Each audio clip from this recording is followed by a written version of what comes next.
പക്ഷെ ആളുകൾക്ക് ഇതെന്ന് വേണ്ടത് ഒരേ ഒരു സാധനം. നിക്കോട്ടിൻ. എക്സാക്ട്ലി. അപ്പോൾ താൻ വയ്ക്കുന്ന സിഗരറ്റ് അല്ല, നിക്കോട്ടിനാണ്. അതോർത്തോ? അല്ല, ഇതുകൊണ്ട് അപകടമൊന്നുമില്ലാന്ന് തെളിയിക്കാൻ നമുക്കൊരു ഡിപ്പാർട്ട്മെന്റ് ഉണ്ടെങ്കിൽ പിന്നെ ഈ ക്യാൻസറിനെ കുറിച്ച് ഇത്ര ടെൻഷൻ എന്തിനാ? എന്താ ക്യാൻസർ? എക്സ്ക്യൂസ് മീ, അതെന്താ സംഭവം? ഞാൻ കേട്ടിട്ടേ ഇല്ലല്ലോ. ഹേ കം ഓൺ മാൻ, സത്യ. എടോ സീരിയസ്ലി അതെന്താണെന്ന് എനിക്കറിയില്ല. പക്ഷെ എനിക്കറിയാവുന്ന കുറച്ച് കാര്യങ്ങളുണ്ട്.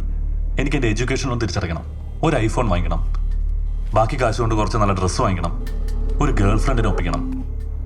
സോ ആ വാക്ക് എനിക്കറിയില്ല. Doesn't exist here. അപ്പൊ താൻ സിഗരറ്റ് വലിക്കാറില്ല? തനിക്ക് എന്ത് തോന്നുന്നു? തന്നെ കൊണ്ട് വലിപ്പിച്ചാൽ ഞാൻ ജയിച്ചു. തൻ്റെ പേരെന്താന്ന് പറഞ്ഞത്? Avinash. Good to meet you Avinash. കാണാം. Good night. അന്ന് സത്യമായിട്ട് സംസാരിച്ച ശേഷം എനിക്ക് ഒരുപാട് ഐഡിയാസ് കിട്ടി.